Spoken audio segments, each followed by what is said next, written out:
for Chem 1A, right? No one's here for organic chemistry, right? You're all here for Chem 1A? Yeah. So this is the Chem 1A review. We'll be going over chapters 1 through 6, not including 5, because you guys don't cover 5. I'm going to spend about an hour and a half, an hour and 45 minutes going through the chapters, and then I'll leave like about 15 minutes for Q&A. You guys can just ask whatever you want. The only thing that'll be different than regular SARC sessions is that this is kind of more like lecture style, just because we have to cover so much material. Like, it can't be as interactive, but I'm going to try to make it interactive, as interactive as possible. This worksheet that I'm working off of is, you can find it at ucfsarcstudyunion.wordpress.com, just in case you're on a laptop or something and want to follow along. You just have to click the chemistry tab and then scroll down to chemistry 1A, and you'll find it there. And again, just be careful when you do that, because I do 2 subjects. Just, click on chemistry A, not orgo, so you're not like, what's happening? So we can get started. Instead of going from chapters 1 through 6, I'm gonna go backwards, like from 6 through 1, just because like you guys probably know the first few chapters a little better. So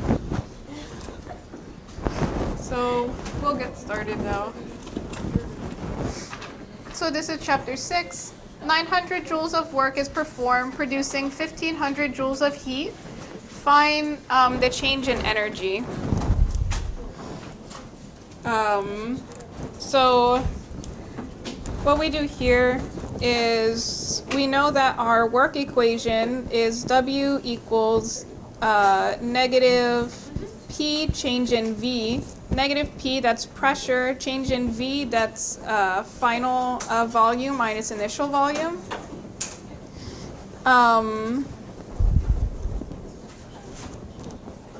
And so, because work is performed, so what we do is we pretty much just,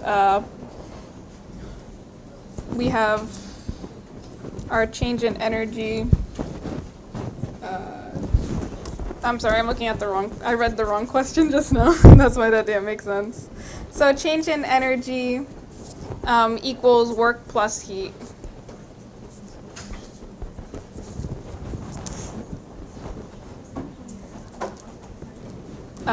So what we have here is 9,900 joules of energy is performed, and it produces 1,500 joules of heat.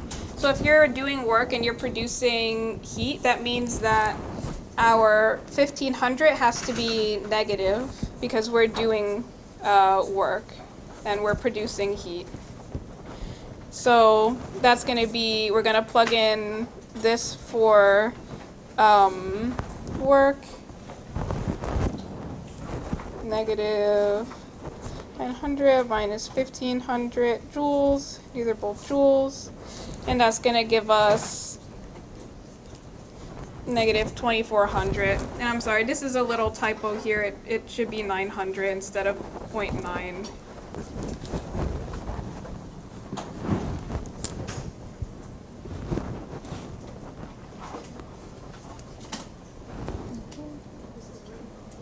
So all that we did there is we used our change in energy formula, which is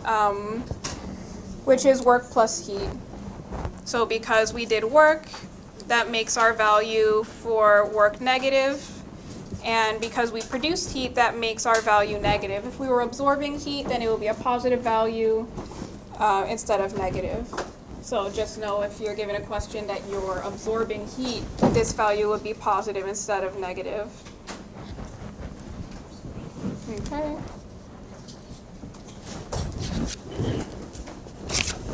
Now we'll move on to question number 2.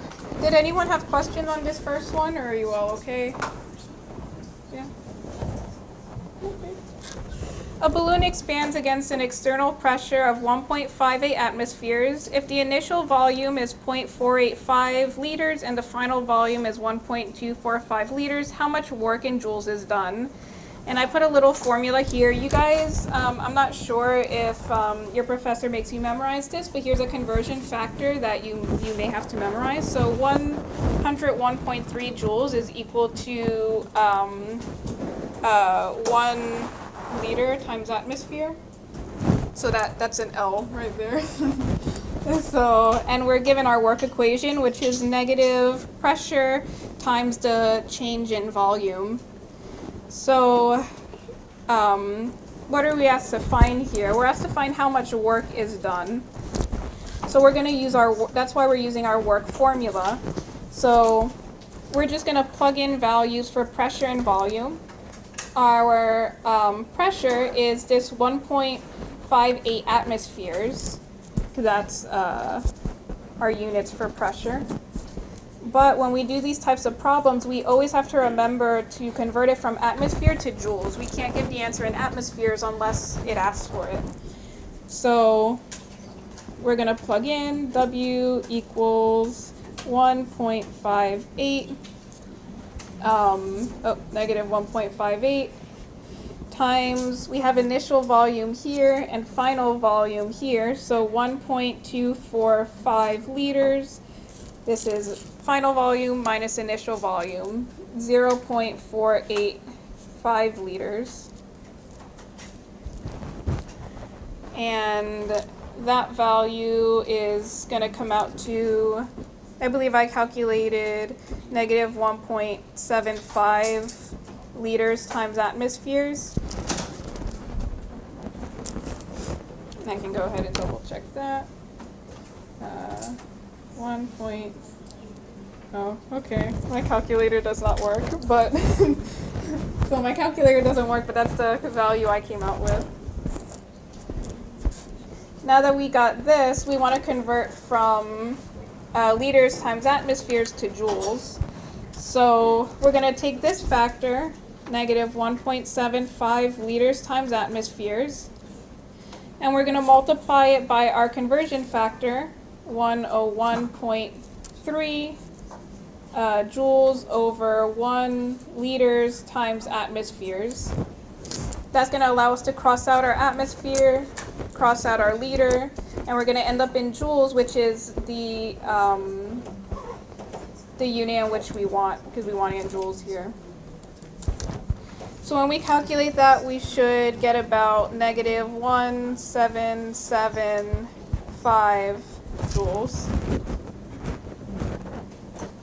Yes? When I did a calculation for negative 1.58 times atmospheres, I got negative 1.2. You got, when you did the negative, The atmosphere and negative 1.2. Did anyone get that same? My calculator is, yeah, okay, so there should be negative 1.2 here.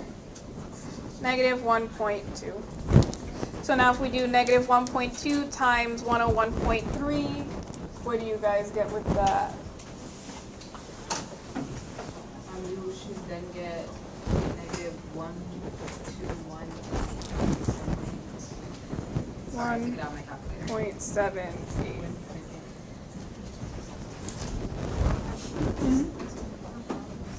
If I could take your calculator literally just died. Okay, that's better. Thank you. Okay. So this is the value you guys came out with. Let me just make sure. 1.245 minus 0.0485 times 1.58.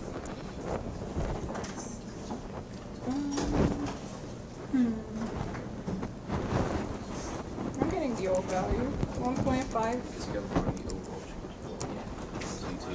Yeah, 1.245 minus 0.485 times 1.58. Okay, yeah, negative 1.2 times 101.3, and I'm getting that value that you guys got. So this is about what you should get. This is negative 1.2. I mean, this is like really messy right now. But yeah.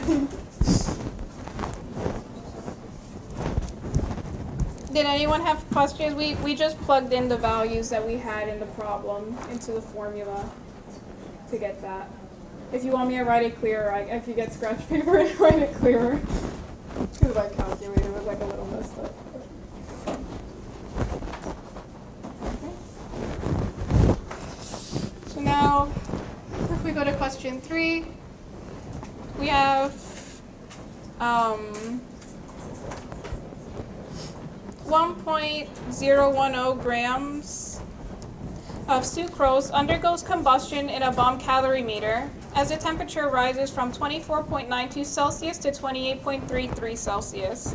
We're asked to find the change in energy reaction for the combustion of sucrose in the units kilojoules over moles of sucrose. And we're given the heat capacity of the bomb calorimeter, which is equal to 4.90 kilojoules Celsius, or Celsius. So to find, we're asked to find change in energy reaction. And do you guys remember what the formula for that is? Yeah, exactly. So that's Q reaction, so heat reaction over moles. In this case, it's moles of sucrose. So that's the formula that we're going to use. Heat reaction equals heat reaction, change in energy reaction equals heat reaction over moles of sucrose. Now these numbers that we get over here, it undergoes combustion in a bomb calorimeter as the temperature rises from this to this. These values that they're giving us is the surroundings. So I'll write on the side over here, our Q reaction equals negative Q surroundings. So what we're going to find is for the surroundings, to convert it to reaction, which is what we want, we're going to have to flip the symbol. So if we find positive, we're going to end up making it negative, or if we find negative, we make it positive. And to do that, we're going to plug what we're given in the problem into the equation Q. We could just call it like Q cal because it's of the bomb calorimeter, or you could call it surroundings, whatever you would like. Q cal equals our heat capacity times change in temperature. For short, you could call it QCat if that helps you remember it, because the change in the little delta symbol here looks like an A, so we could call it QCat. And that would be equal to 4.90 kilojoules over degrees Celsius times, this is temperature final minus temperature initial. So our final temperature here is 28.33 degrees Celsius minus 24.92 degrees Celsius, because that's our initial temperature. It rises from 24.92 to 28.33. And this is all going to equal, I'm going to do it on the calculator, 28.33 minus 24.92 times 4.9. This is going to equal about 16.7 kilojoules. Right there.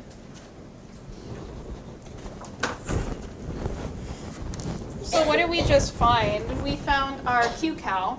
Now, as we said, this is like finding our surroundings. So the value that we found here, we now need to flip the symbol and make it our Q reaction. So if QCal is equal to 16.7, that means Q reaction is equal to negative 16.7 kilojoules. Has anyone lost at that step, or does that make sense, you guys?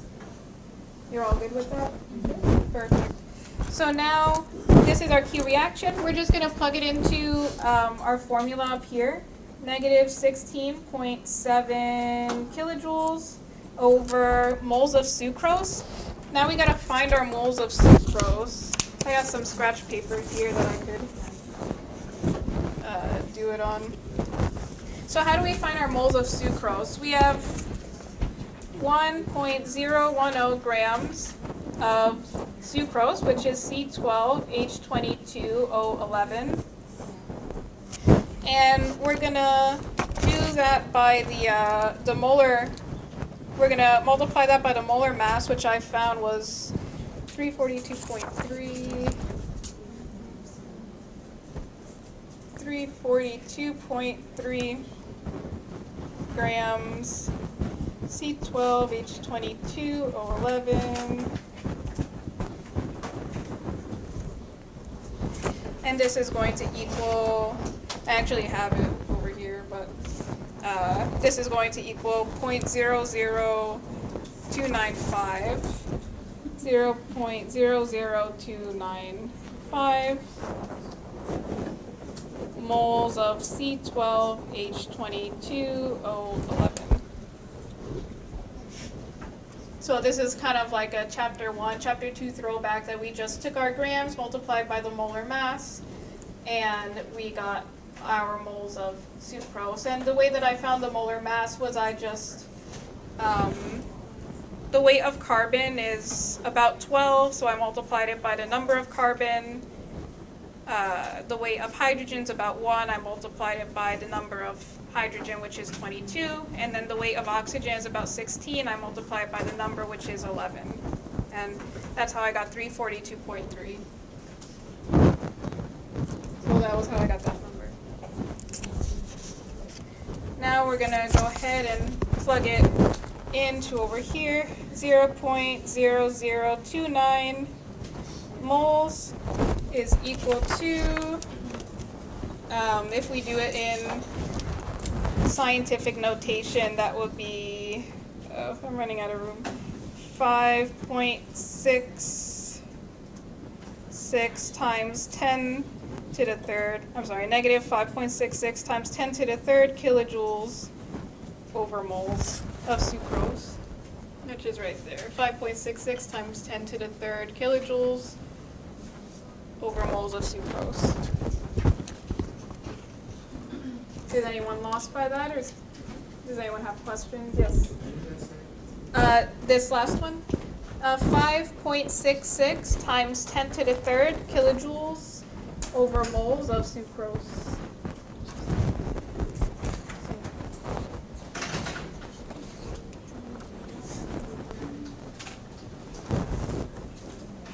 Did anyone have questions on that before we move on?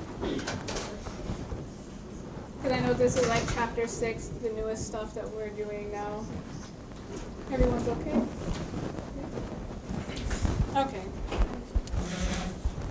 So now we'll move on to question number 4. Identify each of the following processes as endothermic or exothermic and indicate the sign of, what does this mean, guys? Yeah, perfect. Change in enthalpy. What's enthalpy? What was it? Oh, that's okay. So enthalpy is the amount of heat you have in your system. So a lot of students get enthalpy and energy confused. So energy is just your total energy, but enthalpy is the change in heat that you have in your system. So when we're asked to identify if something is endothermic or exothermic, what does it mean for change in heat of the system when we have an endothermic reaction? Is it going to be positive or negative? Exactly. So if it's endothermic, it's positive. If it's exothermic, it's negative, right? So if we have water freezing in a freezer, what does that mean for our change in enthalpy? Is it going to be endothermic or exothermic? Exactly. So it's exothermic. Yeah, I know. It's because So water freezing in a freezer, it's getting colder. So why would that be an exothermic reaction? If something is getting colder, it's losing heat. So it's giving off heat. So when you're giving off heat, that makes your change in enthalpy negative.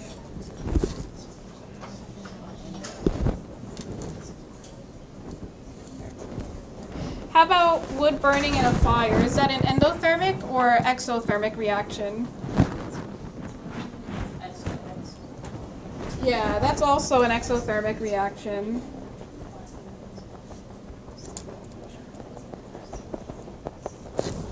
So wood burning in a fire, the wood, it's burning, so it's giving out heat, like you're roasting marshmallows or whatever, and that's why it's an exothermic reaction.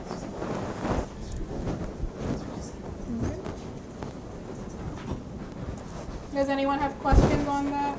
You're all good? Okay. So now we'll go to the next question. Let me know if I'm going too fast, by the way. We have time.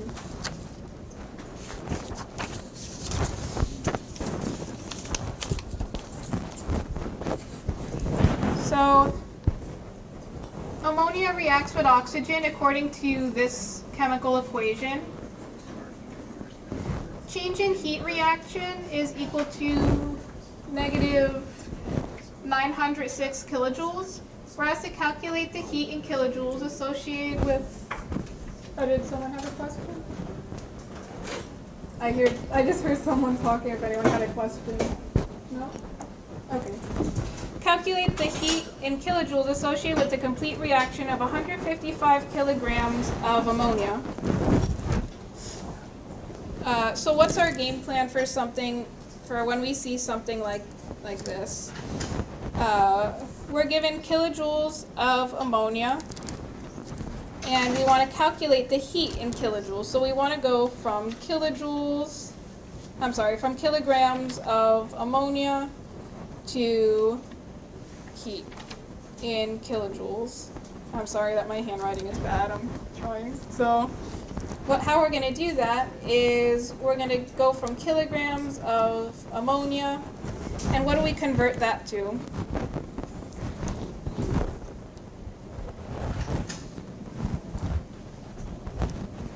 You said moles?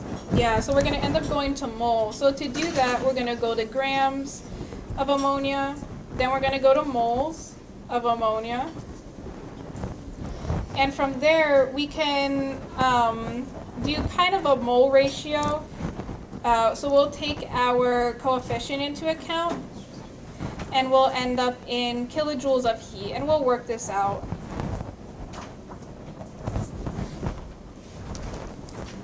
And we're going to use this chemical formula to guide us there. So if we start with our kilograms of ammonia, we have 155 kilograms NH3. What's our conversion to get from kilograms to grams? Yeah, exactly. So we do 1 gram, 1,000 kilograms, because kilograms are greater than grams, right? So we should get a smaller value here. And then we want to go to moles. So nitrogen on the periodic table is about 14, right?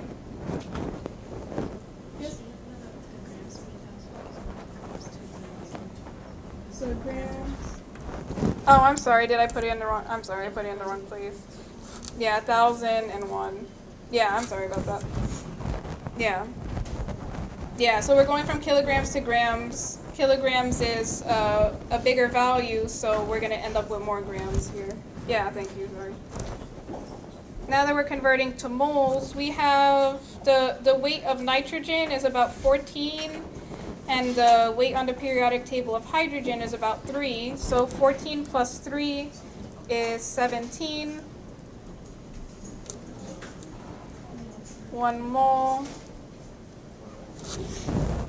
And now we're in moles of ammonia. We're able to cross out our kilograms, cross out our grams, and we're in moles of ammonia. Now, a little bit of the tricky part to get into kilojoules of heat. We're going to have our kilojoules at the top here, so negative 906 kilojoules.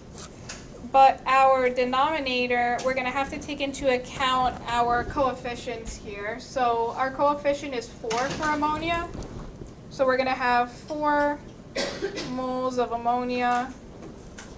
And then we're just going to multiply that whole thing out to get the answer.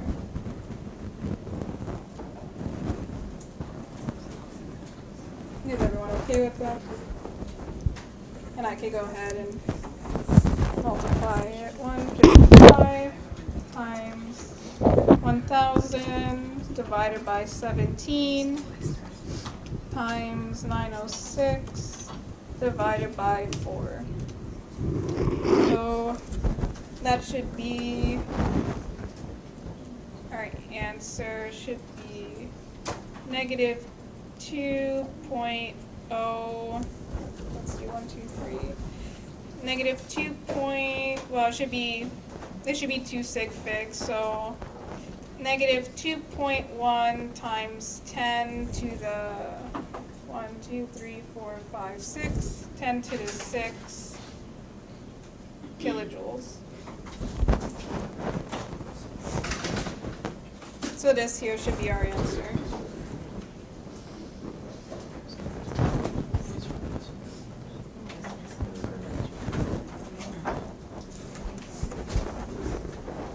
Does anyone have questions on how we got to that? Wait, why is it 2 sig figs? 2 sig figs? Oh, because our denominator here, so we have 3 sig figs here and 155, right? This is kind of like ambiguous. This is 2, this is 3, and the 4 is like ambiguous, so we have 2 sig figs. Is that okay? Why isn't the 17 ambiguous? The 17, because the 17, we can write it as 1.7 times 10. Like we could write it in scientific notation. So that's why.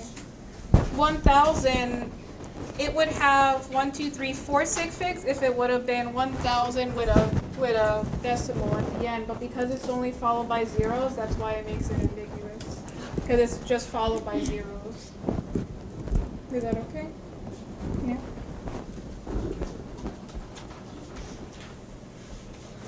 So yeah, just be careful when you go through this problem that you remember to take the coefficient into account. Does anyone have any questions on how we did this?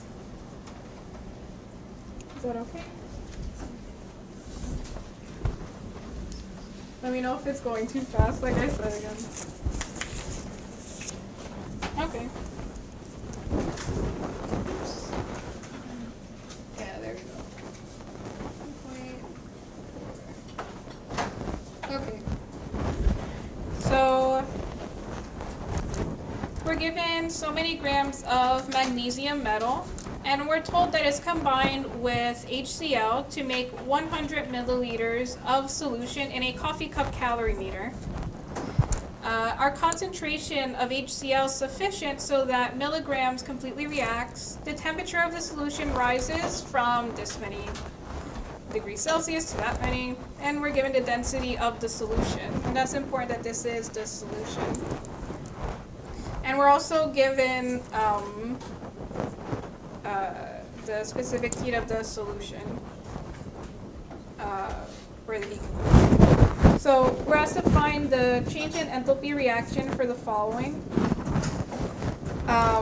So when we do this type of problem, we have to remember again that Q reaction equals negative Q surroundings.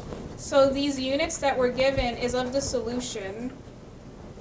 So this is going to be of the surroundings because our magnesium and our HCl would be our reaction, whichever one we choose, but the surrounding is the whole solution. So if we're wanting to find the change in enthalpy reaction, what we find for our solution, we're going to then have to change the symbol. We're going to have to, multiply by -1. Is anyone confused by that? I'll write it out the way that we do this. But So I'll just label some stuff here. This is temperature initial. This here, we have our final temperature, and we're given our density.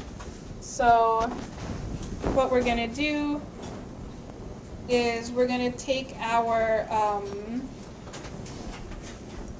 density of solution, which is our 1 gram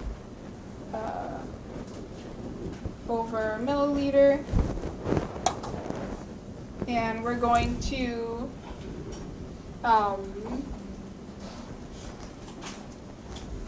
see if I could find the unit here. We're going to take our 1 gram and we're going to multiply that by 1,000, because we're a milliliter, to make 1,000 solution, because we want to cancel this out. 100 milliliters from our solution, and that's going to give us 100 grams, because we canceled out our milliliters. And we're doing this because we're going to use the QMCAT formula. Does that make sense? We're using the QMCAT formula here. So this is going to be our grams for solution. So if we plug this in, this is 100. And then we're going to multiply that by our specific heat. Our specific heat is given up here for the specific heat of the solution, which is 4.18 joules over grams times degrees Celsius. And then we're going to multiply that by our change in temperature, which is the final temperature, which is 32.8 degrees Celsius minus 25.6 degrees Celsius. If we multiply that out, what do you guys get when you multiply that out?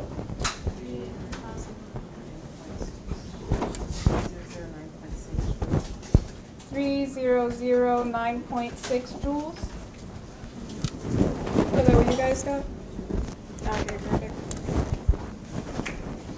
So now that we got that, this is our surroundings, what we found. So now we gotta flip it and make this a negative value, because this is of our surroundings. Because we plugged in for the solution is our surroundings. So if this is the heat of our surroundings, then Q reaction is equal to negative 3,009.6 joules.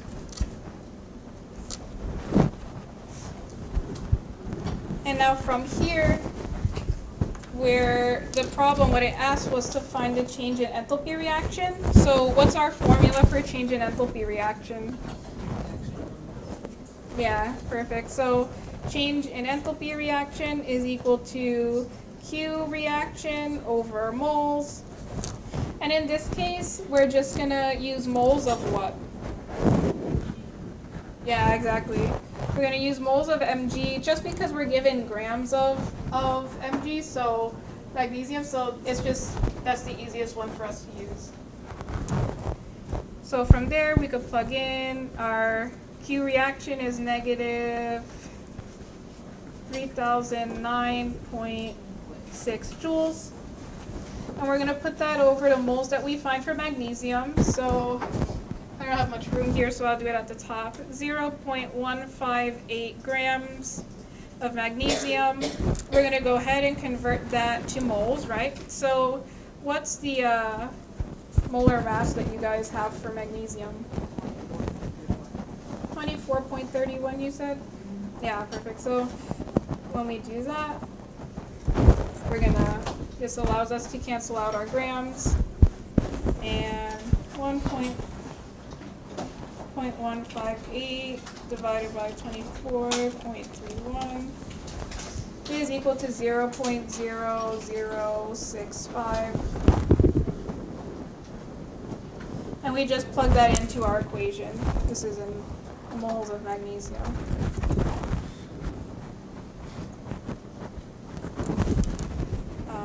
And then we just divide that to find our answer. So, and then we maybe separate this. So when we divide that out, we're going to get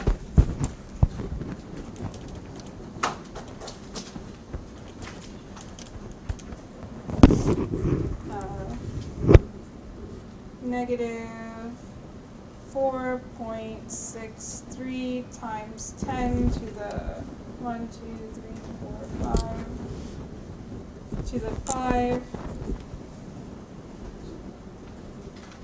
2, 3, 4, 5. 1, 2, 3, 4. So then if we take sig figs into account, this would be to 4 places. So it would be negative 4.629 times 10 to the 1, 2, 3, 4, 5. So negative 4.629 times 10 to the 5. Yes? For the formula, Mm-hmm. is it specific heat capacity or just heat capacity? Because all it says is C solution is equal to 4.18. Oh, so that's the specific heat of the solution. Okay, because it just doesn't specifically say specific heat, does it? The problem doesn't. I just grabbed this problem from the book. So yeah, I see what you're saying, that could be confusing. I was asking if there's a different formula for specific heat capacity versus heat capacity. Yeah, because it would be QCat, right? So yeah, so for this one, it's the specific heat there. When you make joules over grams Celsius, and instead if it was just joules over grams, then that would be heat capacity versus specific heat is joules over grams Celsius.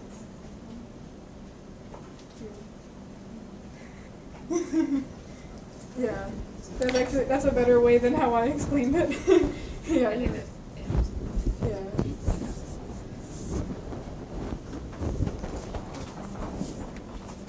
Did anyone have questions on this? I know it might look a little messy. I probably should have given a little more room on my paper.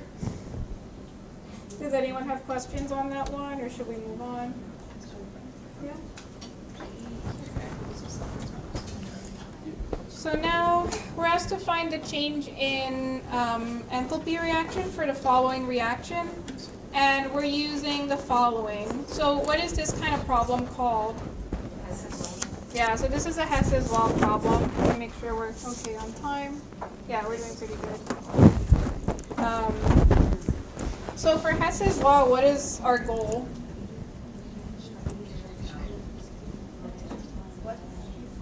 Oh, so for Hess's law, what's our goal here? Yeah, so we want to use what we use.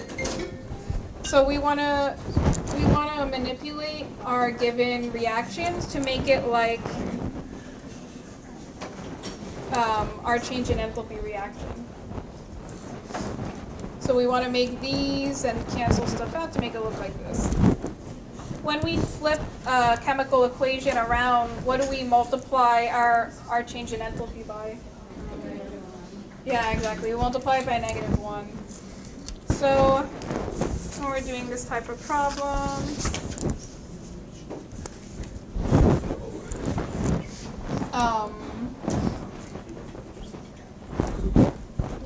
we have a C3H8 on this side, and in the formula that we want, we have it on the right side. So what can we do to get this in this form? flip it. Yeah, exactly. We want to flip it, so we want to multiply it by -1, right? So I'll just put a -1 there. So if we rewrite that, it's 3CO2 plus 4H2O gives C3H8 plus 5O2. So now we're good with that. On the left side, we want 3 carbon if we look for where we have a lonely carbon in our reactions over here, we see that this one, our second formula, is the only one that has a carbon that's alone. So the way that we could get this into this form is to multiply the whole thing by 3, right? Make sure that you don't just multiply this carbon by 3. If you have to multiply the whole thing by 3, not just this carbon. 'Cause that's a common mistake that I see. So I'll put over here 3. So that's 3 carbon plus 3 O2, and that gives us 3 CO2. This is a 3.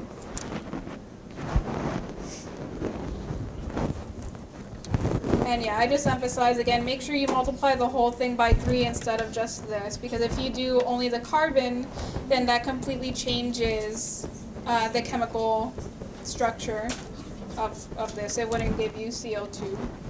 It would give you a different compound.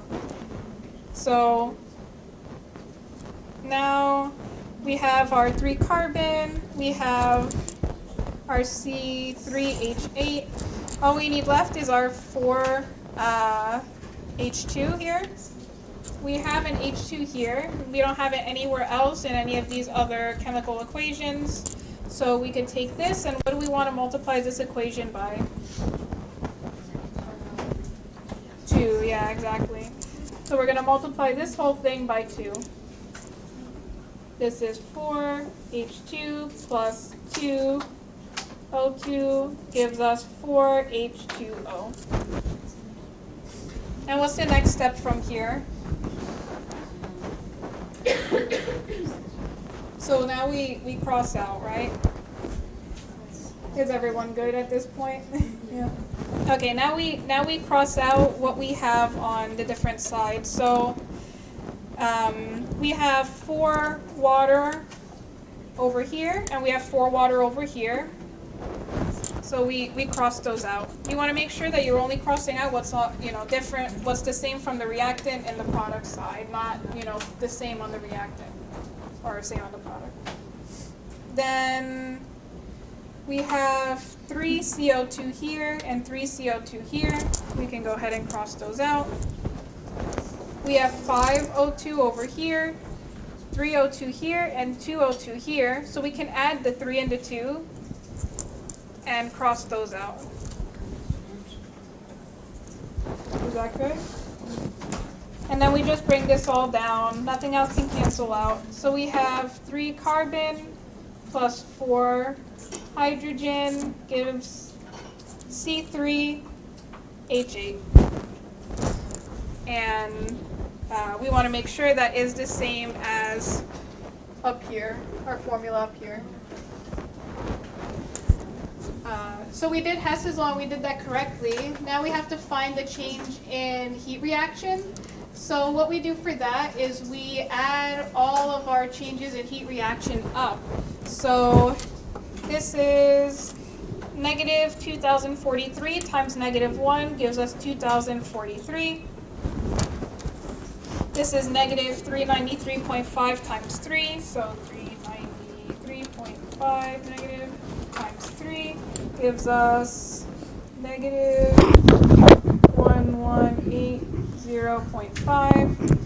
And negative 483.6 times 2 is 483.6 times 2. We have negative 967.2. Now we want to add all of those up. So 2043 minus 1180.5 minus 967.2. Oops. 1047 kilojoules. So that should be the final answer. Negative 104.7 kilojoules. Did anyone get a different answer or have a question? Yes. So once you do the the oxygen is the same one, but the next 2, how did you do that again? How I got the negative You 1180? just multiplied it by the 3 and the 12. Oh, this is a 2. Yeah, so I multiply it by 3 and a 2. And the reason that we did that is because we need 3 carbons on the reactant side. So we looked in the reactions that we were given, and we found what looked like this lonely carbon. And the only lonely carbon that we found in this whole thing was right here. So we multiplied the whole equation by 3, and that's why we have to multiply our change in enthalpy reaction by 3. Does that make sense? And then we did the same thing for our third one down here. We multiplied it by 2 because we needed 4 hydrogen on the reactant side. So we multiplied it by 2. Yeah. Did anyone have any other questions on Hess's law? This is going to be something important for Chem 2, so you definitely want to understand this. This will be a big part of Chem 2 actually when you get to it. Should we move on to number 8? Yeah?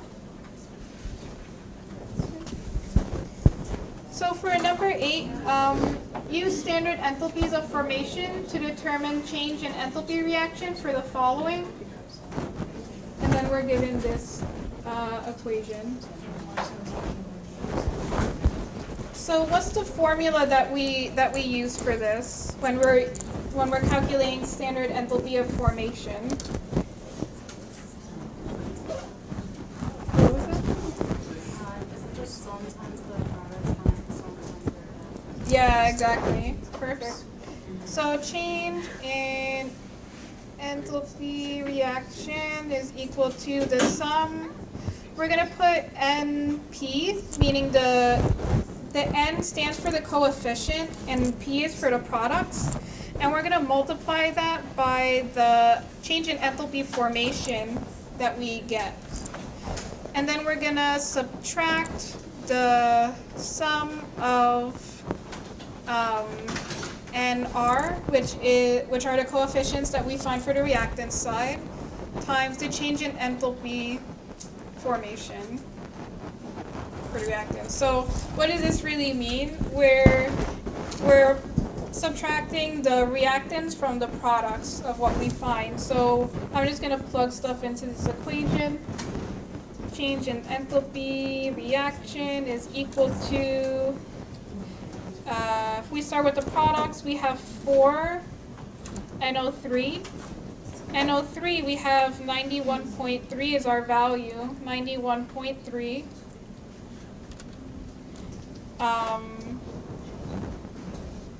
Then we're gonna do this whole side. I'll put a bracket.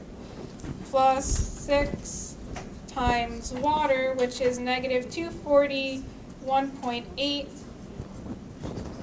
And then we're going to subtract our reactant side. So we have 4 ammonia. Our value for ammonia is negative 45.9. And then we're going to add our coefficient for O2, which is 5 times 0.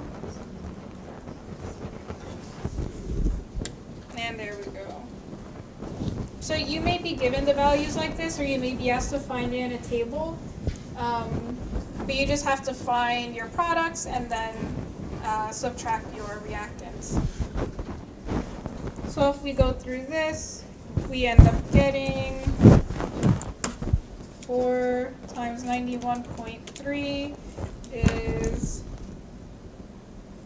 365.2 plus 6 times 241.8 negative is plus negative 1450.8.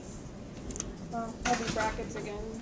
And then subtract 4 times 45.9, which is negative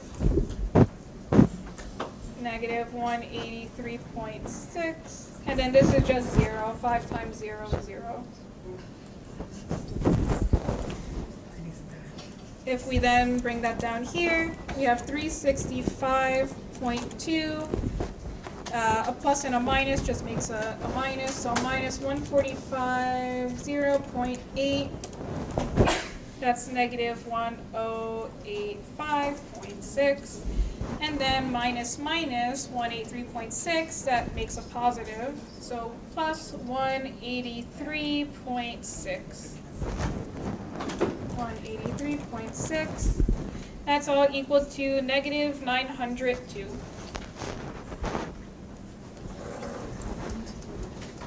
Yes?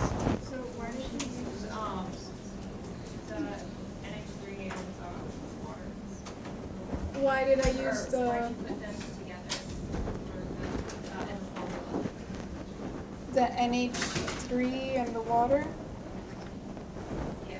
Oh, so we're First brackets. in the first bracket, so we're multiplying our coefficient by the heat of formation that we get here, by the HF that we get. So NO is 91.3. So I did the coefficient of NO by the HF for NO. Yeah, I know that. I mean, why are they added to each other as opposed to the thing on, like the reactants added to each other? Why is 4 NH3 added to 6 H2O? Why is 4? Yeah, instead of being added to the 5 oxygens. Oh, on this side? 'Cause Either or. oh, this one was 0. Is that what? 'Cause I'm this- asking why they're added in these brackets, why these two are added together and why are these two added together? How do you know what They're together in the reaction. Oh, yeah, so we're adding the products with the products and the reactants with the reactants. Does that make sense? Was that your question? I'm sorry. Yeah, I got it, thank you.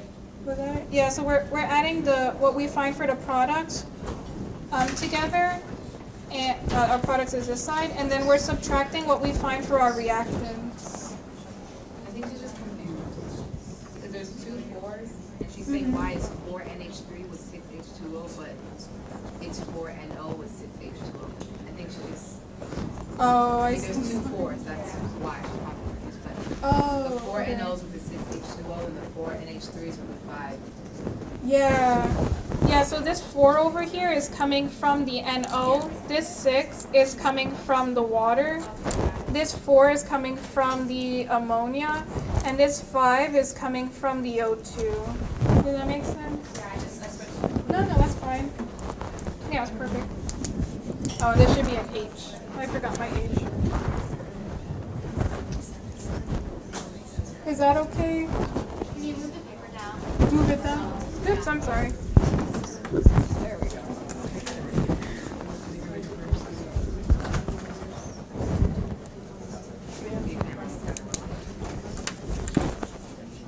Okay. So, before we move on to chapter 4, does anyone have any questions about this problem? Or should we just head straight into chapter 4? Straight in? Okay. Am I able to move this paper, or are you guys still working on it?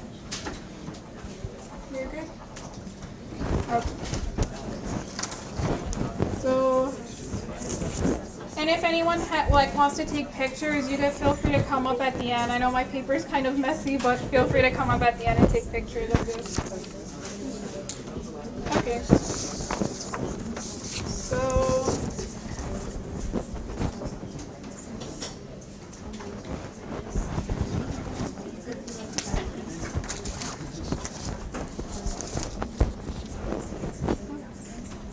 So, for this one, we can obtain titanium metal from its oxide according to the following balanced equation.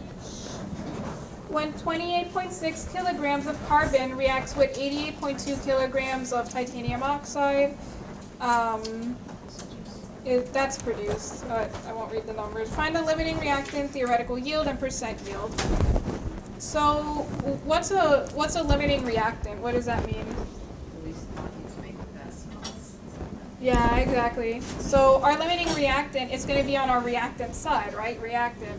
So it's going to be either TiO2 or carbon. It's going to be which one of these produces the least amount of product, and so that's going to limit the amount that we can produce in our products. So that's what a limiting reactant is. What's a theoretical yield? What does that mean? Yes. You can produce with the limiting reactant. Exactly. So this is the amount that you can produce with the limiting reactant. If I had actual yield in here, what's the actual yield? 28%. I see where you're going. It would actually be this 42.8 because that's in the product side. But yeah, I see what you're saying. So our actual yield is what's actually produced given the reactants. So our actual yield is what's actually produced. Our theoretical yield is theoretically what we should get given our limiting reactant. And then what's our percent yield? What does that mean? Yeah, exactly. That's our actual yield over theoretical yield times 100. And I'll write out all these equations. So, but first we have to find the limiting reactant, right? So I'm going to write, just so we can keep track of what we're finding, TiO2. So we have 88.2 kilograms of TiO2. And what do we want to do? We want to get from kilograms to what of TiO2? Exactly. Perfect. So we have to go from kilograms to grams to moles. And to get to grams, what do we do? You're good. Yeah, so how do we convert here? You do 10 to the third over 1 kilogram, or 1,000 grams over 1 kilogram. Yeah, exactly. So 1,000 grams over 1 kilogram. And then we multiply that by the molar mass, right? So we have 1 mole over, what's the molar mass that you guys find for TiO2?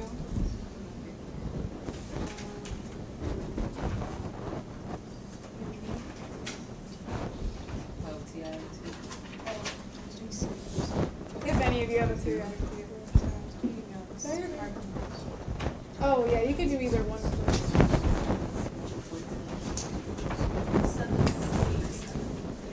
79. Yep, that's what I got too. So 79.87 grams of TiO2.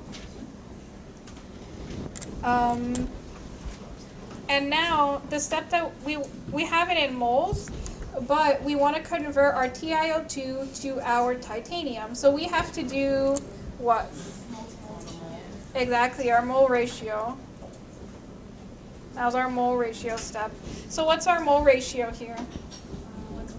Exactly, perfect, 1 to 1. So 1 mole of Ti over 1 mole of TiO2. And that's going to yield what?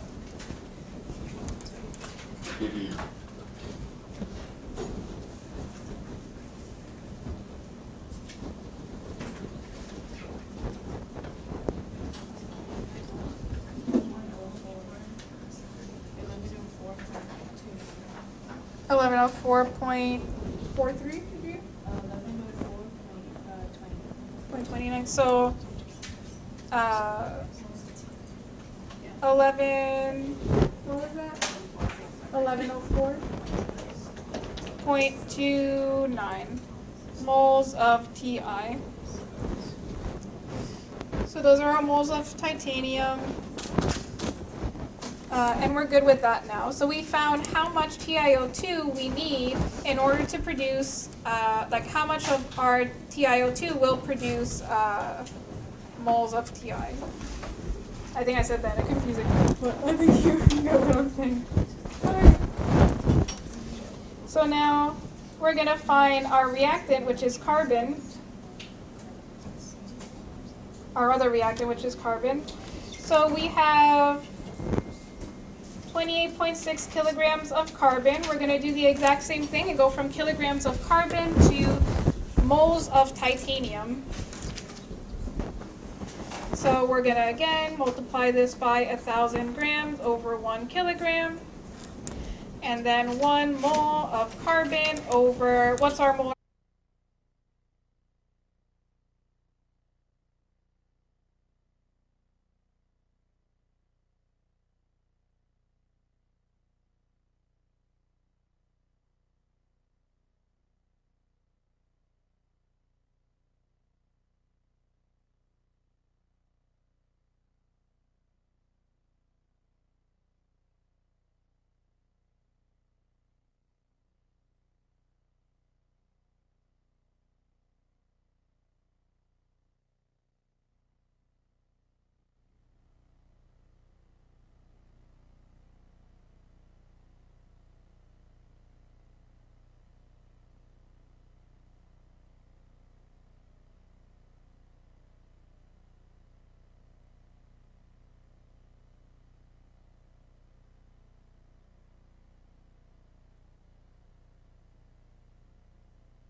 executed, so that way no matter where you call your code, the C compiler will know, hey, this function exists somewhere else in the line of code. So that way the order of your execution or calling of functions doesn't affect anything. Yes?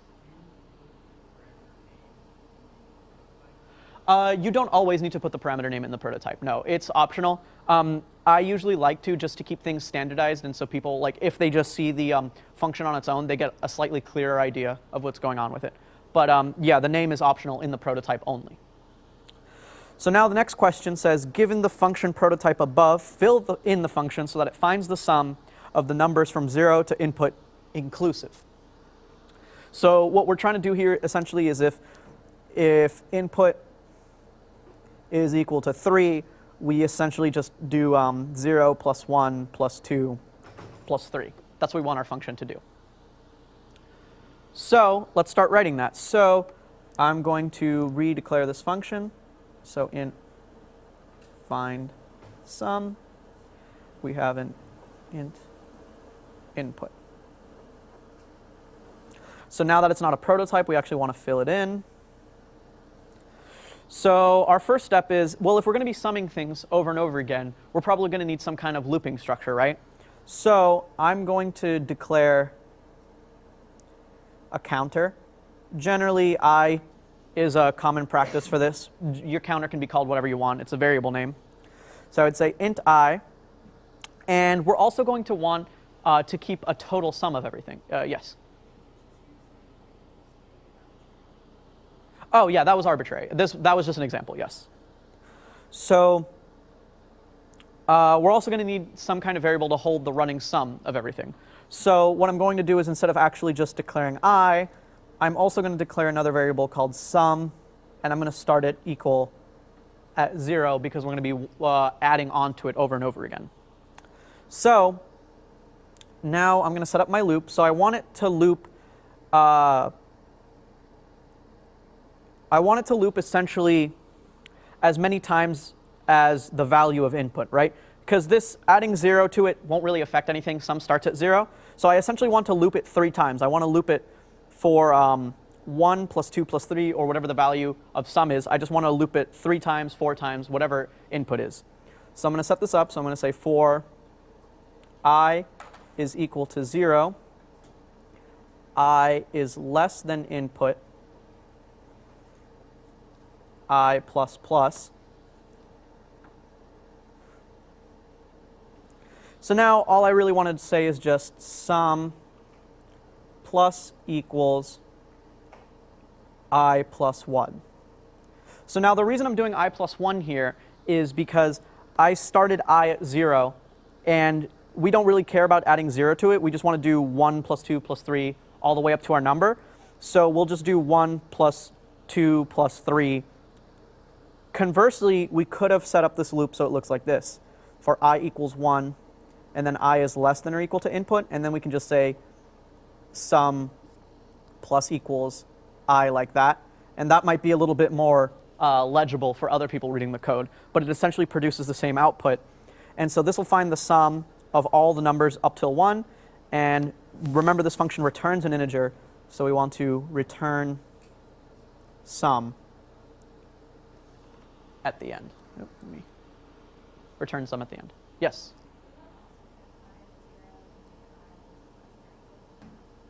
If you made I less than or equal to input, you would go 1 extra time, because you're going from 0. You would be looping from 0 to whatever input is, like let's say 3. If you go from 0 to 3, it'll actually loop 4 times, which I guess if you're also adding 0, it wouldn't matter. But in this case, if you were adding anything else, you might do an extra addition that you wouldn't want to. So in this case, you could just say 0 less than or equal to input, just because we're adding 0 at the beginning, and it doesn't change the effect of the operation. But it's something to keep in mind. Yes? When you increment I at the end of the for loop, Yes. it doesn't matter in a for loop, right, if you do the implementation before, like plus plus I, or I plus plus in a for loop. But as for while and other loops, like while and for else, I believe they do. Like the condition of the placement of plus plus does matter. Well, so for while loops, it might not matter depending on how you're incrementing it. But if you're looping in such a way that you want to increment a counter anyways, you'd probably be using a for loop. But for this case specifically, it doesn't matter.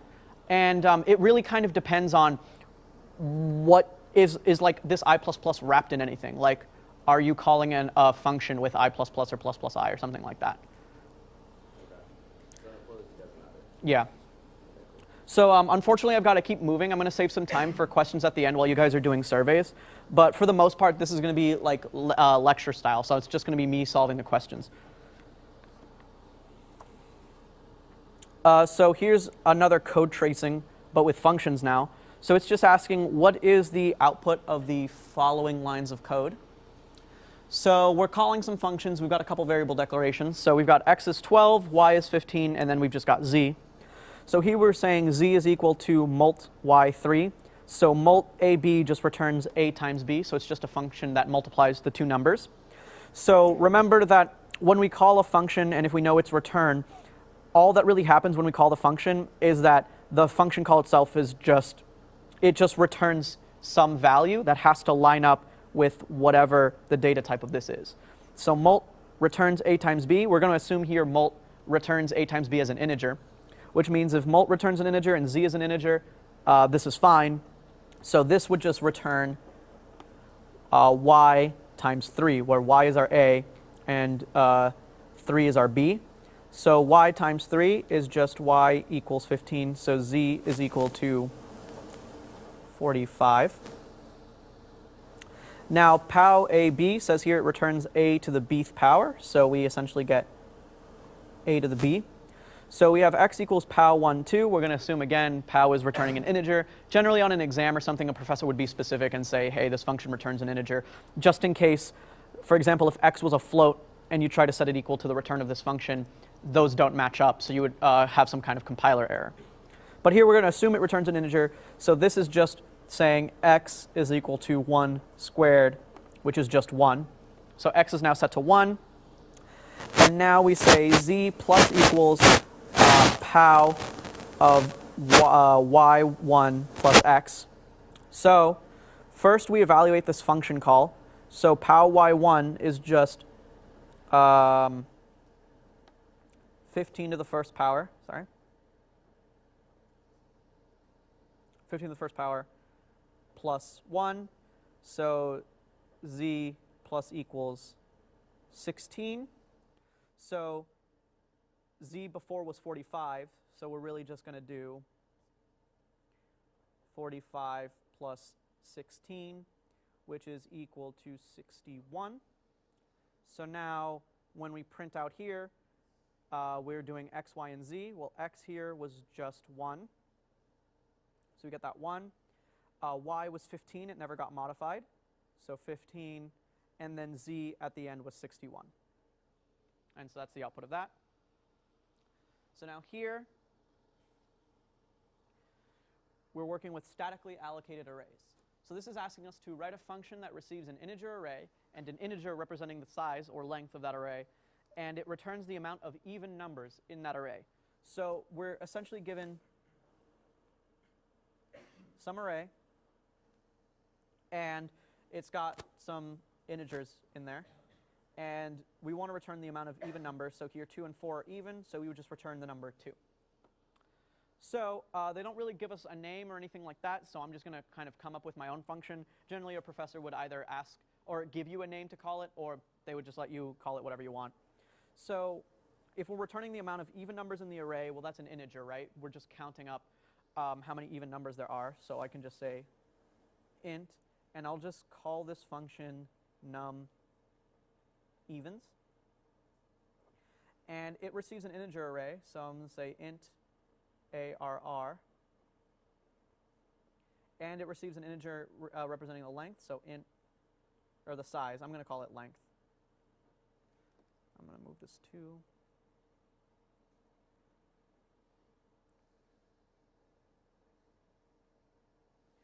So let's move this up a little bit. All right, so we get this array, and we know its length, which means we can go through each array and figure out how many even numbers there are. Now, we know that the definition of an even number is that it's evenly divisible by 2, which means that if we have some n in this array, we want to check if n mod 2 is equal to 0, right? Because if n mod 2 is equal to 0, if that condition is true, that means our number is evenly divisible by 2. So since we're going to be going through an array, typically a way you go through each array is in some kind of loop because you have multiple elements. So you're going to be looping some set of code over and over again. So again, I'm going to set up my counter variable. And then I'm just going to say, I'm also going to create something that keeps track of how many evens I've got. So I'm going to say evens is equal to 0. So now the way I'll set this up is I'll say for I is equal to 0. We know the length, which means we're going to be visiting every single element, right? Because we got to track how many evens there are in this entire array. So I want to say I is less than length, and then I plus plus. Now in this case for this array, right? This array is 0, 1, 2, 3. This array has a length of 4, right? But since arrays are indexed starting at 0, we actually want to stop at 3. So that's why this is strictly less than length. If we said less than or equal to length, when we go to index our array, we would try and visit index 4, which doesn't exist. That would cause an error. So you want to say strictly less than length, and then I plus plus. And now in this loop, what I'm going to say is just if. Now I want to check the element at position I. Yes?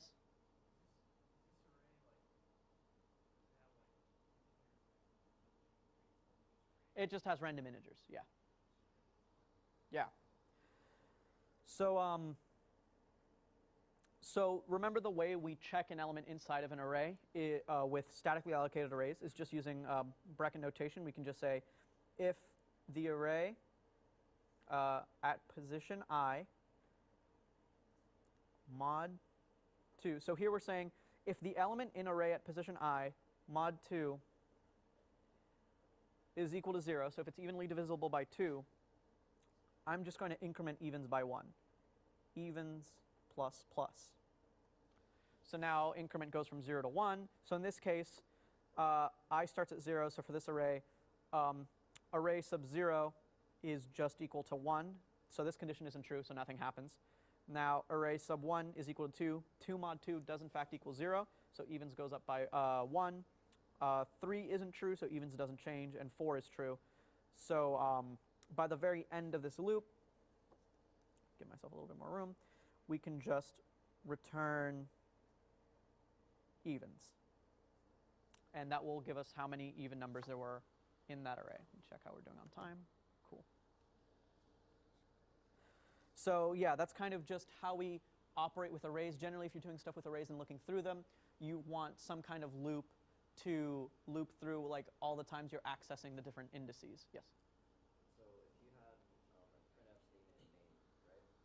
Okay. All num evens, it would return 2 evens at the end, right? Yes. Run the function, return evens. Yes.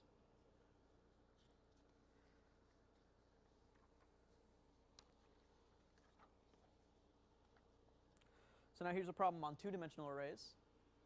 So it says in main, so we're just going to be operating in main, write a program that creates a 4x4 two-dimensional array and populates it with random values between 1 and 100. Okay, so let's start off with main. So int main void. So here I'm using void just to specify that main isn't taking any parameters. So we want to create a 4x4 two-dimensional array.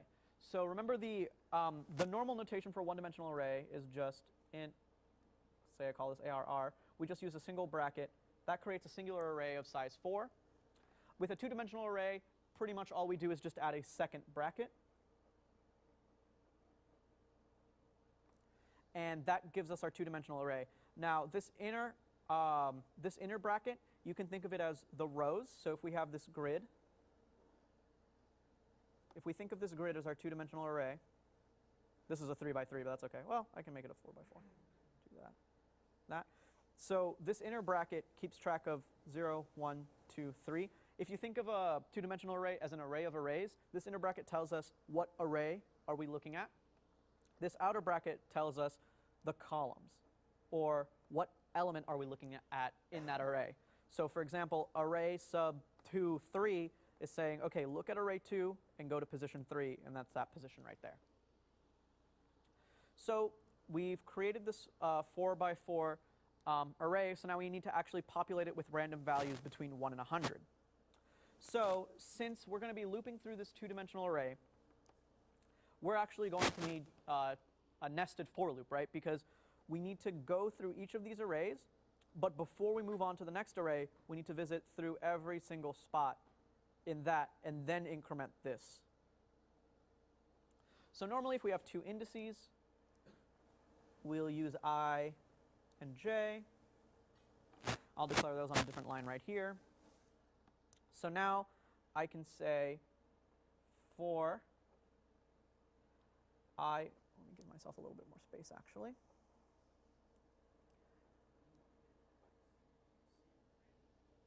Yes, I was going to get to that. So one thing that I haven't done yet that is important for you guys to keep track of is that if we're going to use random values, we need to seed the random number generator, right? Because the random number generator is just an algorithm that has some initial input and then it just runs through some math to appear random. But we need to seed it first. We need to give it a starting point. So generally, if you're going to use the random number generator, you're going to want to call srand and time null. So we're going to need time.h. And I believe we'll also need the standard library. So here we were just assuming that the only thing included was like standard I/O.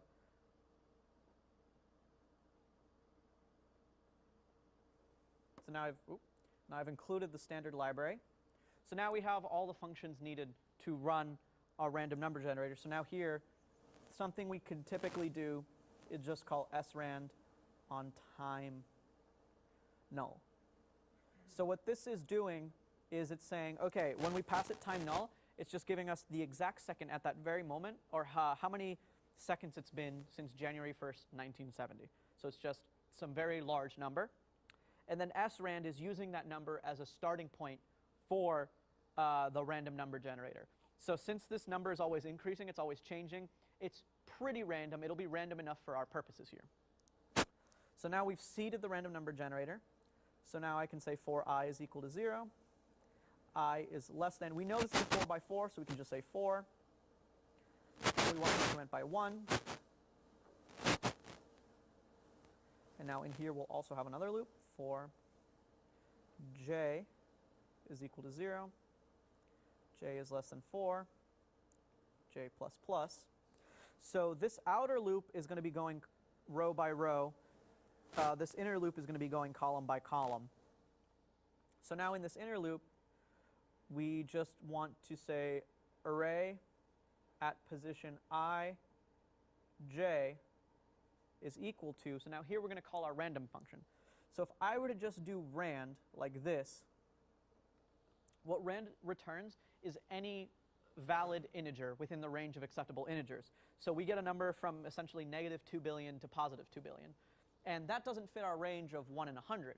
So if you want to constrict the return to a certain range, generally the strategy is to use the modulus operator to your advantage, right? Because if the modulus operator is the remainder from division, that means the remainder can be only between 0 and whatever number you're doing the mod by. So for example, like anytime I mod something by 10, the only actual result of this operation can be 0 to 9. So if I want it between 1 and 100, my first step is I can just say rand mod 100. So rand mod 100, that can give me any number between 0 to 99, right? So if I want this between 1 and 100, I can just take that range of 0 to 99 and shift it up by 1. So in order to do that, I can just say, take the result of this and just add 1. So now we're in the range of 1 to 100. And it doesn't ask us to do anything else with the program. Ideally, you'd want to print this or something like that, but the program just ends up populating it with random values. So we're done with this for now. So let's move on to strings and string functions. So we've got a couple conceptual questions here. So this first one asks, what would be the array elements of a string that contains the word hello? Now remember, a string is just an array of characters, but with some special properties. So here for hello, we would have something like this. So we would have an H, an E, an L, and an O. Those L's are a little. An L, and an O. But not just that, if a string is to be properly formatted in C, what we also want is the null terminator, so this \0. So the array at the end would look like this. We have H, we have an H, E, L, O, and then the null terminator. So what the null terminator does is it tells C, hey, this is the end of this string. And it's used in a lot of important string functions, like this next one we're going to cover, the string copy function. But yeah, so the answer to this problem is just H, E, L, O, and then the null terminator. Every string should end with the null terminator. And if it doesn't, you're going to have some problems when you're trying to call string functions on it. And just having the null terminator makes it really easy for you to know when the end of the string is, and when for C to know when the end of the string is. So when using the string copy function, which argument is the destination and which is the source? Now, if you guys remember, the string copy function just copies the contents of one string into another. So if we have like one string called hello and another string that's empty, if we call the string copy function, we can put the characters for the word hello into that empty string, and now both of them say hello.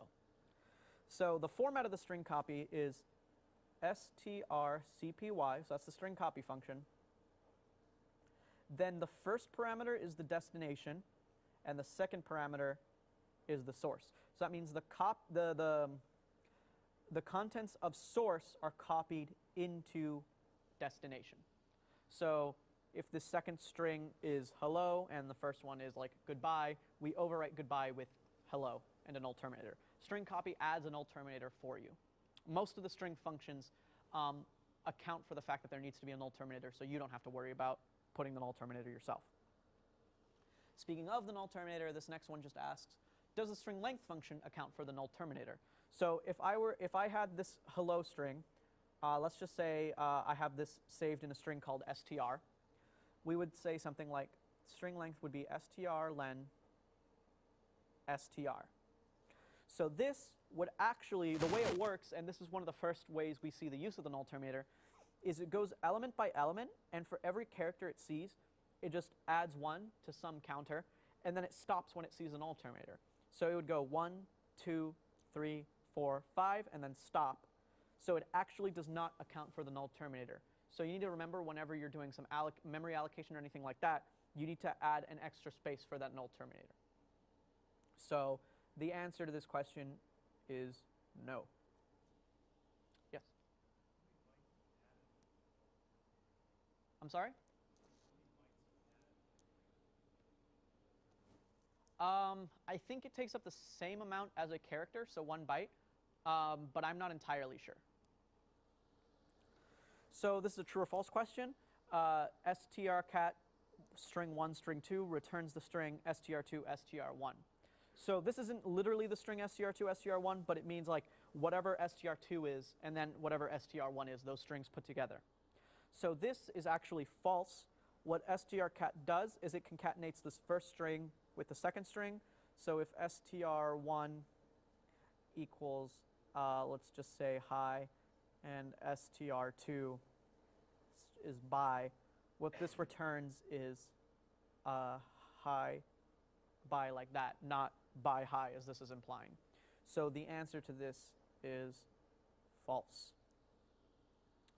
And this last conceptual question is asking, what does the string compare function return if two strings are lexicographically equivalent?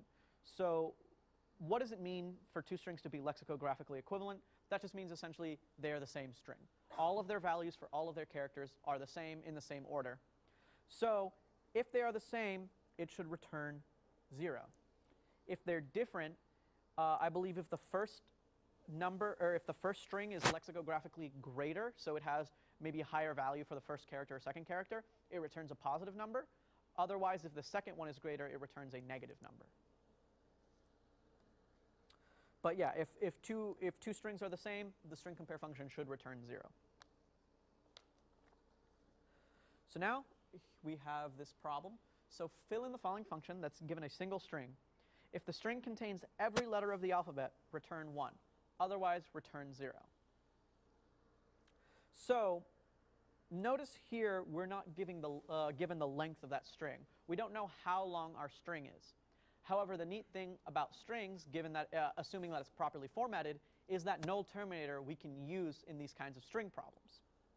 So how do we approach this? How do we figure out if the string contains every letter of the alphabet? Well, what I'm going to do is I'm going to use an array to keep track of the letters that have shown up. So what I'm going to use is essentially something called a frequency array. So it's an array of frequencies of different things that appear. So this array is going to have 26 cells, one for each letter of the alphabet, starting at 0 up to 25. What I'm going to do is I'm going to take each character in str, and whatever it is, I'm going to use that letter as an index for this array, and I'm going to increment the value in it. So originally, all of these will be set to 0. So 1, 2, 3, 4, 5. So each of these numbers is representing a letter, right? So this 0 is going to be A, this is going to be B, this is going to be C, D, E, F, G, and so on. We're going to assume for this problem that all the characters in this string are going to be lowercase letters. We could modify it so that it works with uppercase letters as well, and I'll show you guys how to do that. For now, we're just going to assume that it's lowercase letters. So first of all, to start off, again, we're going to be looping through since we're dealing with a lot of strings. So I'm going to want an I. Now, additionally, we need to create our array of frequencies. So, and we want it to start off at 0. So I'm going to say I'm going to call this letter frequencies, or letter FREQ. And we want it of size 26. And now there's two ways we could populate this with all zeros. So one way is to just write a loop that goes through 26 times and it populates every cell with 0. Or another shorthand in C for this. This specifically only works with the integer 0, is to do that. That starts off every element in the array equal to 0. It only works with 0, and I believe this only works with integer arrays. So like I said, the alternative to this is just create a for loop. For I equals 0, I is less than 26. Each element, letter frequency sub I equals 0. That would be another way to do that. So I'm going to set all those elements to 0. So now we have this array initialized to the side. So now the idea is to do something like this. So if our input string is something like the word ball, we would see this letter B. Well, they're supposed to be all lowercase, but we would see this letter B, and we would say, OK, let me go to this array here at position B. And we've seen a B, so I'm going to increment this to 1. Now we move on to the next letter. I see this letter A, move to this array at A, increment it to 1, and then repeat that for L. Then what we need to do is it needs to contain every letter of the alphabet. So the last thing we need to do is loop through this array to see if everything is at least greater than 0. And if they are, that means great. It contained every letter of the alphabet. Otherwise, it did not, and we would return 0. So our first step is going to be take our string and figure out how we're going to traverse through it. So I'm going to say for I is equal to 0. So here we don't know how long the string is, but we're assuming it's a properly formatted string, which means what we can do is we can just keep going as long as at position I inside of the string, we don't have a null terminator.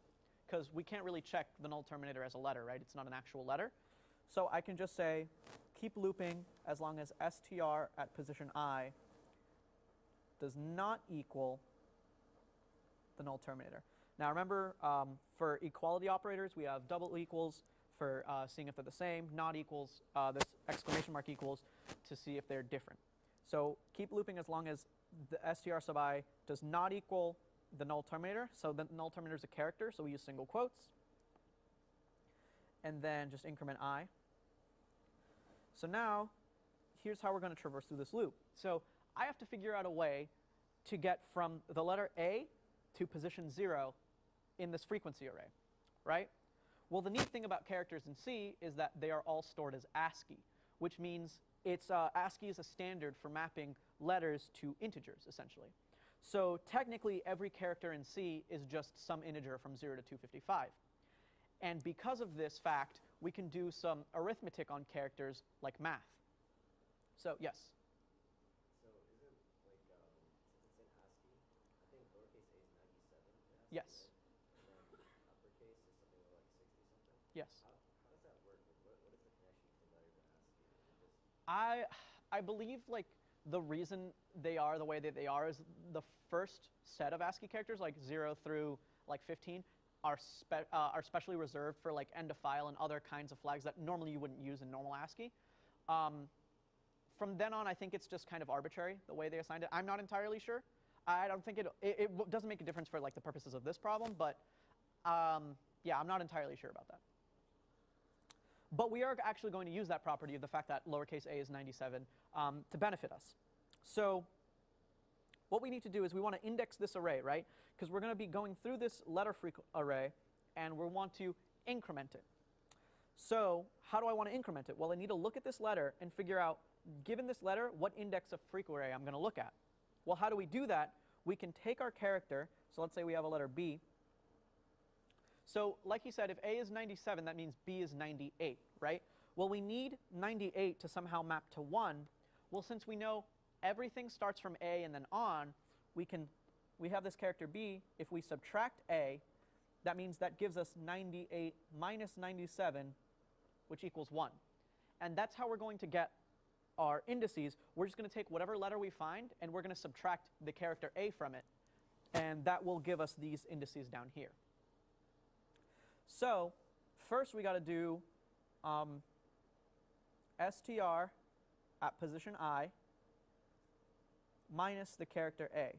So that's given us what index to look at, right? But remember, this entire thing is just an index for the letter frequency array. So now we actually need to put that as an index. So we would wrap that in here and say, so the letter frequency at position, whatever the current character is minus A, and then we can just increment it like that. So what we've done is we figured out, using this operation, we figured out what index we're looking at, and then we're actually indexing it and incrementing it. And remember, they're all 0, so it'll just go up by 1 every single time. So now that we've done that, this should loop through every single letter in str. So now what we need to do is just loop through this letter frequency array and make sure everything is 1, or everything is not 0, essentially. So we're going to do another loop, and I'm going to reset I to 0. And I know that this only has 26 letters in it, or 26 indices. So I'm going to say for I is less than 26, I plus plus. Now what we can do is we can just check if there's a 0 in here. That means there was some letter that wasn't.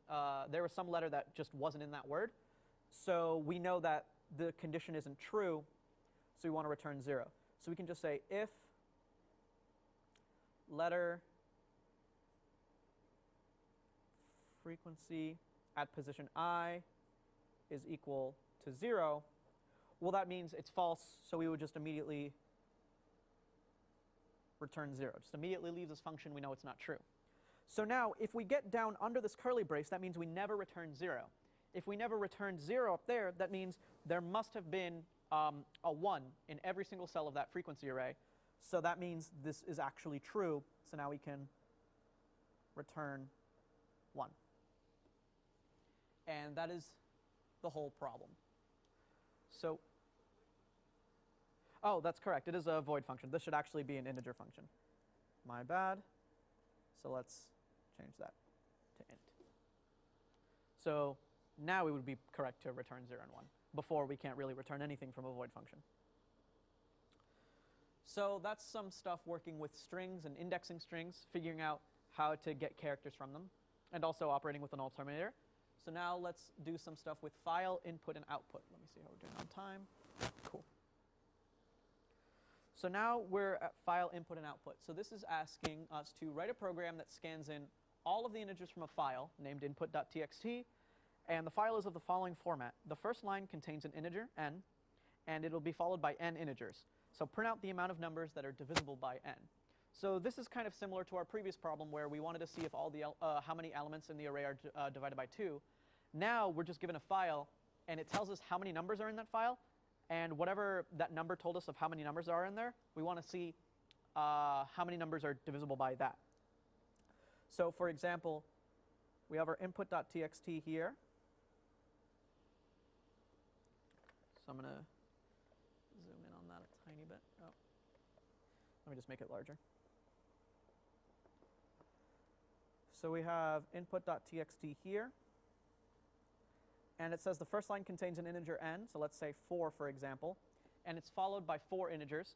So let's say these integers are just 16, 12, 1, 3. So we want to see how many of these numbers are divisible by 4. Well, what we would do is we would read through this file. We get the number 4, so we know there's 4 integers after it. And we would say, OK, this 16, that's divisible by 4. That 12 is divisible by 4. 1 is not divisible by 4, and 3 is not divisible by 4. So we would just print out the number 2 to say that there are 2 integers in this file divisible by 4. So to start off, usually when we're working with file I/O, we're going to need some kind of file pointer. So remember, a file pointer is just a special pointer that knows the location of a file in memory. So we have file asterisk, and I'm just going to call this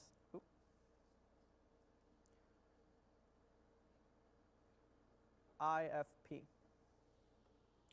So also, since we're going to be scanning through a bunch of integers, we're going to be doing a lot of scans. I'm also going to declare an integer. I'm going to get rid of this curly brace. We're going to need more space than that. I'm going to create an integer I. And we're also counting the numbers that are divisible by n. So, well, first of all, the first line contains an integer n. So this is going to tell us how many times we're going to have to scan these numbers. So I'm also going to say none for this first number.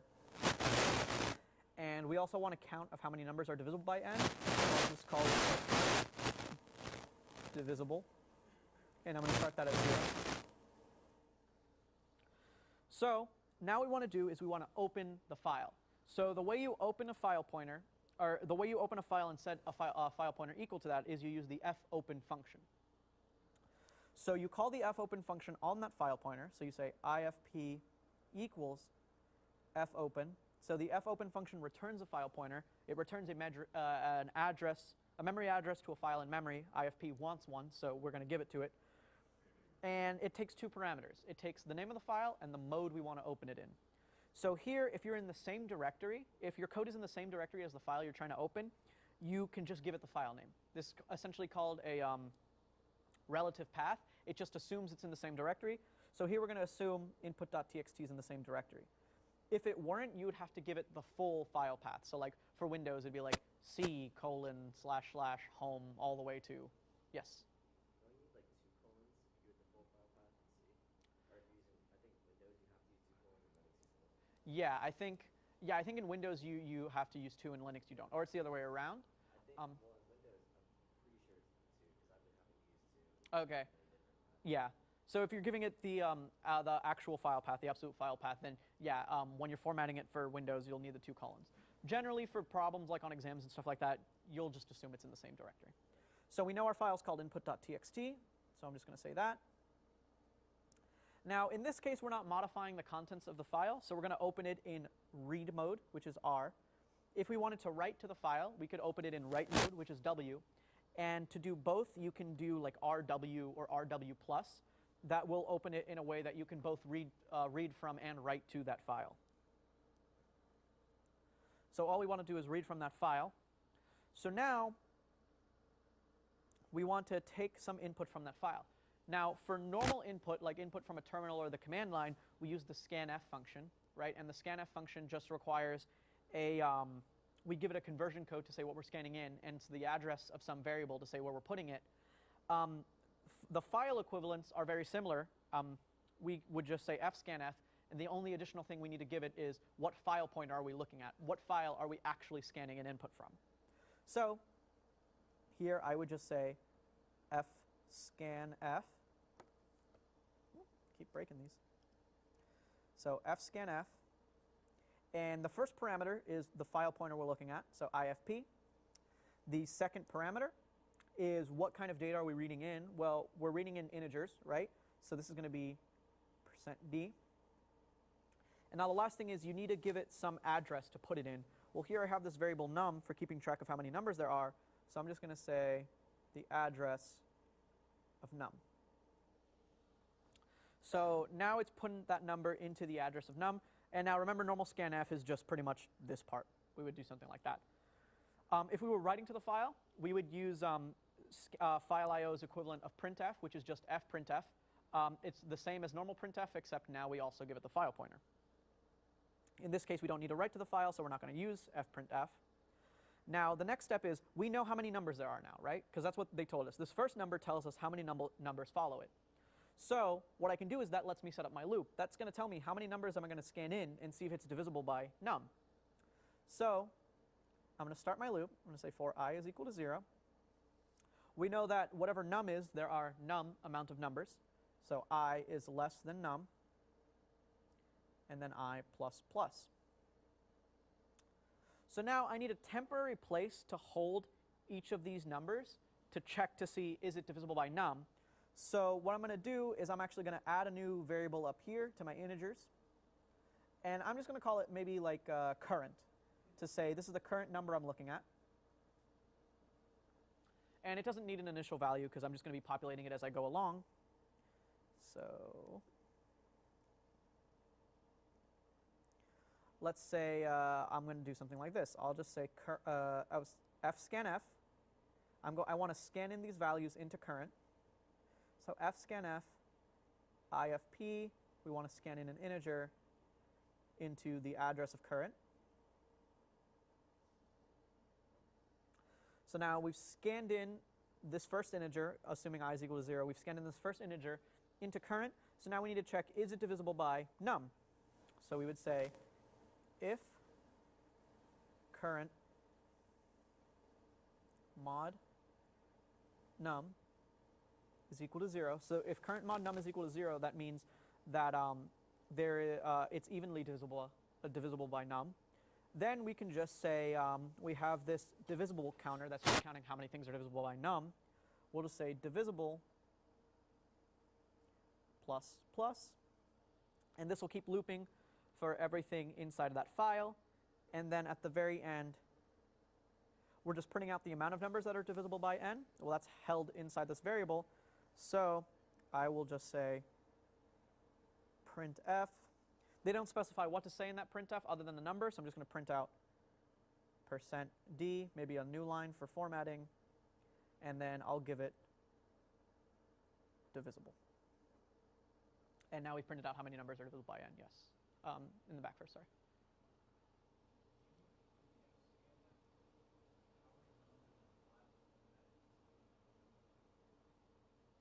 Yes, fscanf knows to go down, essentially. It'll skip the new lines, because then every time you go down a line, there's an invisible new line character. Since we're scanning in only integers, it'll just ignore that and go down a line. It would be the same. This problem would essentially be the same even if we had the numbers all in a line. Yeah, spaced out, it would work the same.